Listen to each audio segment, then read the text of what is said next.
Whoa, welcome to an early morning Family Matters. Trying to get this in.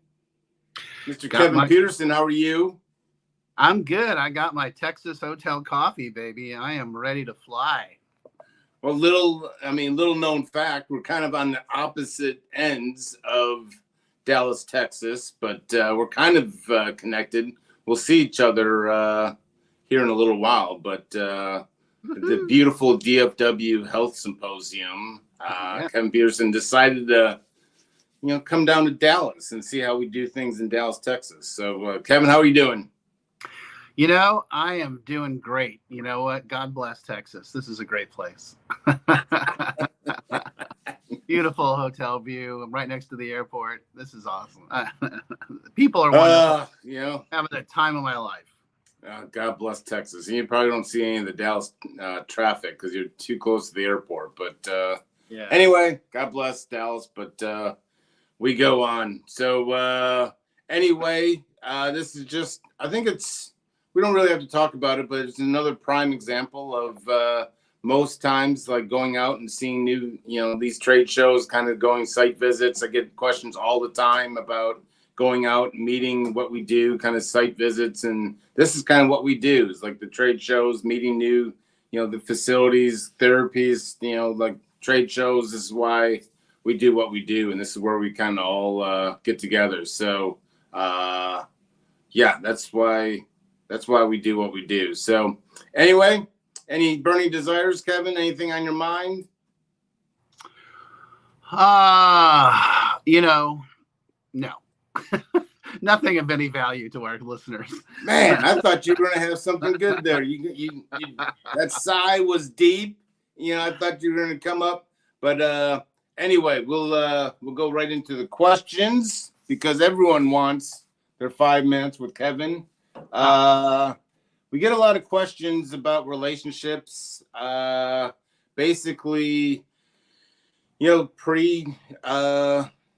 got the relationship pre-intervention. I know I get a lot. This one in particular, the son was dating a girl who I think may have been using before going into treatment. They're still communicating while in treatment. Mom and dad are worried about when he leaves treatment. Should they on a date? Should they interrupt? Should they talk to the son about dating? Should they just leave it alone? Where do you get in? Where should mom and dad fit in with relationships and kind of the dating life?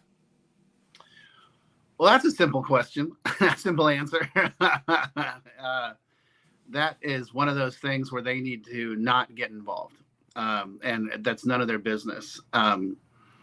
If the son asks their opinion, they have every right to share their opinion. But this is one of those moments. Now I understand what's coming on here, right? Is that, our son's trying to stay sober and we think the woman he's hanging out with is not, or is a negative influence. Okay. I totally understand that, but we can't control her. And if we tell him he can't see her, he's going to double down and move in with her. So what we can do is tell him, hey, if you want to continue to get our support financially, you got to stay sober. And we will be drug testing you. We will be, making sure you go to therapy, making sure you go to meetings, all the stuff, all the boundaries that we're going to set within the family structure. Who you choose to hang out with is who you choose to hang out with. That's not, we can't control that, but we can still make the base boundaries. No drugs, no alcohol. You got to go to work, got to go to school. You got to behave in a specific way within the family structure. And as long as you're doing those things, that's great. He's going to have to learn this one on his own. And I know parents desperately want to step in and be like, this is not a good situation. It's going to end poorly. I know this is good. I know what's going to happen. I get it. I'm 60 years old. I watch people in their 20s and 30s and I'm like, that's not going to work, but unless they ask, it's really just my job to stand back and be like, all right, well, okay, let me know how that works out. So we'll go from there. When treatment specific, where do you stand on the value of gender specific and so forth like that? And the men only treatment and the women's only treatment. It doesn't necessarily go hand in hand with the relationship question that, but I think it kind of goes there's a lot. I think everyone goes in with, relationship issues. If you're going through addiction and just, I think in life, basically, I get a lot of it with gender specific treatment. Where do you work with families on gender specific treatment modalities? I'm a huge advocate of gender specific treatment. I firmly believe that we need to remove as many distractions as possible, and really get down into the person and help them understand what's going on. So if it's a men's specific, a women's specific, whatever situation we need there. There are also LGBTQTI friendly places as well that offer the same opportunity. So that's critical. I believe that's really critical because it allows the person to really focus on what they're there for, getting sober and addressing their issues. And here's the other piece, and I'm a big fan of Dr. Letitia Bader that works with women's recovery in Denver, and she does a great talk where she talks about the differences between men's and women's recovery and treatment. And it's absolutely the truth. And I got to tell you, the first time I saw her give that talk was probably 2014, and it just opened my eyes. I was like, oh gosh, some therapist I am, not realizing that women have an entirely different set of needs, and the challenges for women to get to treatment. And there's a whole layer and layers and layers and layers of stuff. So I think that, the opportunity of allowing a woman to go to a place that really addresses that. And then also the same for men, right? Men have very specific different issues, and they need someone that understands that. And then, the other side of it too is the last thing we need to be doing is getting distracted on our journey of sobriety. and I'm not naive. I realize that can happen in men's facilities and women's facilities, but I think we can at least isolate it a little bit more. So big fan. Well, I always was known to fall in love while in treatment. So putting a bow on all this, I may not have come in with a relationship, but I was known to have a relationship while in treatment to obviously distract me from working on self. So I think I may fall into the category on why you may want to send Jay through men's only treatment anyway. But I love me some Dr. Bader. I remember the Cedar days. So the mere mention of her name, I have not. Anyway, I remember sitting in her office and just being fascinated, just listening to her talk. Anyway, I know, it's incredible. We get a lot of questions, so I'm just going to put it all in kind of in a ball. But with families, they want to know. I think it's funny because everyone kind of they don't want to be micromanaging. They don't want to get too involved. And so their question is always, I don't want to be that mom or that dad, but they want to know where their sponsor, their step work. They don't know what they're talking about, but they want to be involved. How do they know if they're going to meetings? How do they know if they're sponsored? They want to meet the sponsor. They want to bring the sponsor over for dinner and get to know them. The deal. How do they know? It feels like homework sometimes. Mom and dad, my mom once said to me, is this like homework? Is this like school? How do you kind of interject with the sponsor, step work, kind of, fellowship, and getting mom and dad to educate them around that? Well, okay, a couple of different things. One, I'd really try to draw the boundary with the parents and realize the sponsor is there to help your child, not you. However, that brings up a point that mom and dad would probably benefit from doing a little bit of their own 12-step work in one of the 12-step programs that are designed for the family members or the loved ones, whether it be Al-Anon, CODA, ACOA, or family. There's a bazillion. So, but here's the thing, just as your loved one needs a sponsor and needs to work the steps, so do you. And it's just that simple. And I think, anytime I see a family that's trying to reach into their loved one's program and manage the program, I'm like, well, okay, that's kind of one of the signs of someone that's struggling with codependence. And So my recommendation is that, one of my favorite, Kevinisms that you always like to make fun of me for is, you can't expect them to do something you're not willing to do. So set the example. Imagine what would happen if you told your son or daughter that was in treatment. So I've started going to meetings and I have a sponsor and I'm working the steps. I mean, the sheer terror that will send through the spine of a newly recovered addict. It's like, wait, what? I'm the king of recovery in this household, but it also changes the family dynamic and it allows people to start seeing things entirely differently. So the other thing I tell people is I always advocate for the families to read the book Alcoholics Anonymous. And it really does a great job of explaining and understanding, the mindset and the behavior and the whole concept of what an alcoholic is going through, addict alcoholic is going through. And a lot of times, if they're just looking for information, they just want to know what's up. Oh, that makes perfect sense. I understand that. But I always tell people, there's nothing wrong with asking questions, but your job is just to listen. It's not to reach over the line and start trying to manage the process.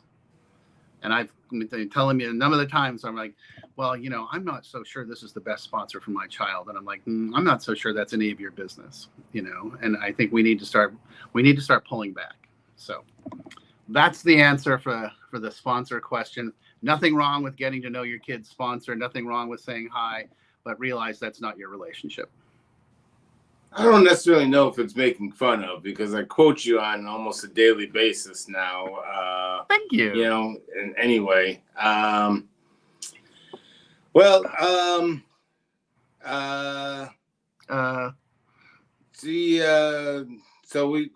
we talked about,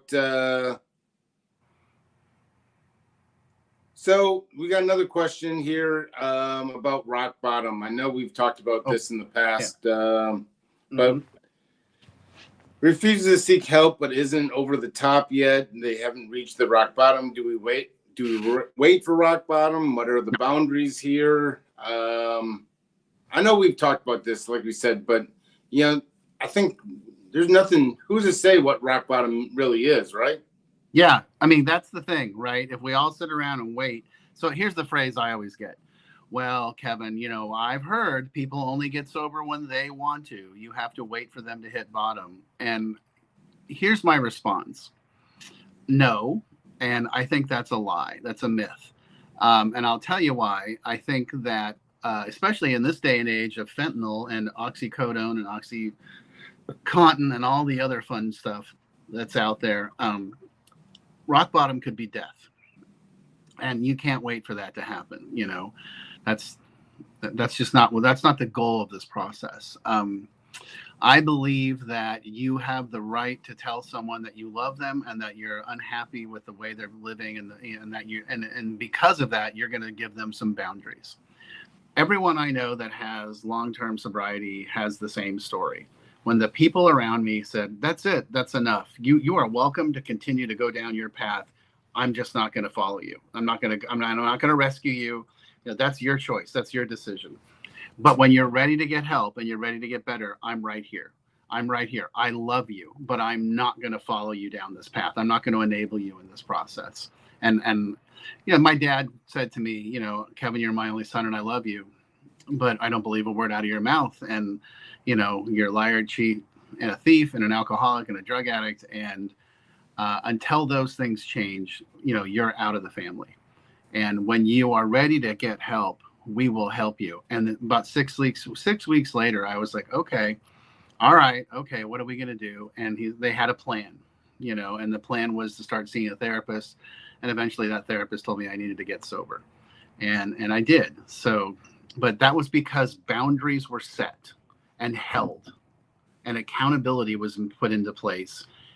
And then a plan was put in behind that. So to me, that's the answer. Not waiting for someone to be in the gutter, dead or almost dead.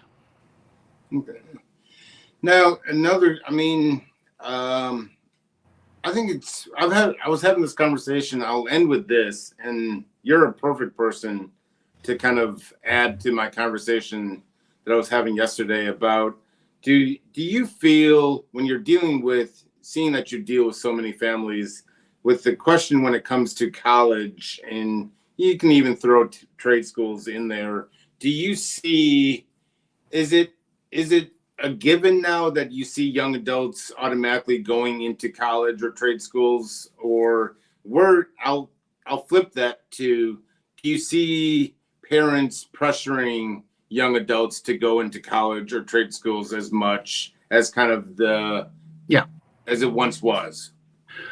Well, I think for a certain socioeconomic demographic, there's a lot of pressure. Like, you got to go to college.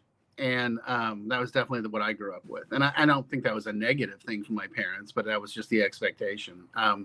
For me, when I look back on that, I was not emotionally mature enough to do that. I never should have done that. I should have done traveling or working or joined the military or some sort of service environment, because I was 18-year-old and I was just a complete punk. And the last thing I needed was an immense amount of freedom. I always tell people I got to college and I found an unlimited supply of drugs, alcohol, and girls. And I was like, this is great, and I almost died there. And so, but I think it's important, for the families to sit down with their child and say, what do you want to do? Where do you want to go? I have a cousin who married. My cousin went to college on an ROTC scholarship, and she ended up flying helicopters. And she ended up marrying another guy in that environment who didn't go to college and went into the military and became a helicopter pilot. And I was just like, oh man, that sounds like fun. I mean, I'm sure there's more to it than he also served 4 tours, and I was just like, well, that's not so fun. But that was never an option for me. And I think it's important to sit down with your kids and discuss the options of, hey, look, you don't got to go to college. You're not behind. I didn't graduate from college until I was 30. I mean, I wasn't behind.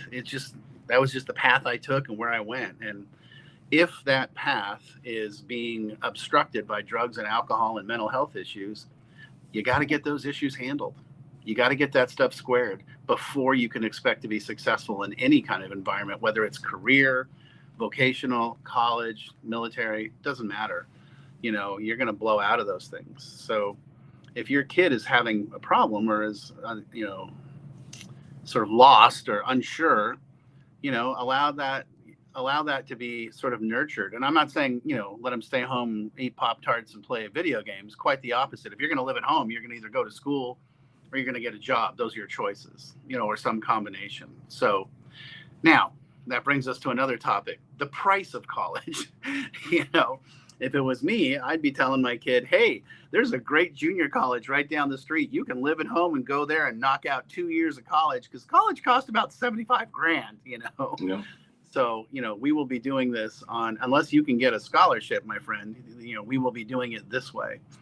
And I support you entirely in your process. So there you go. Awesome. All right. Well, I think that's enough. I think we bombarded you enough. And so I'll see you soon in person, but we'll do this every week. We answer your questions as always. If you're watching a replay, put in the comments. We'll get to your questions. Keep the questions coming.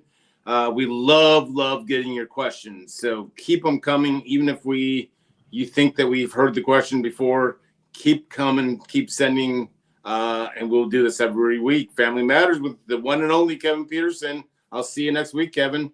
All right, Jay. Thanks for your time, my friend.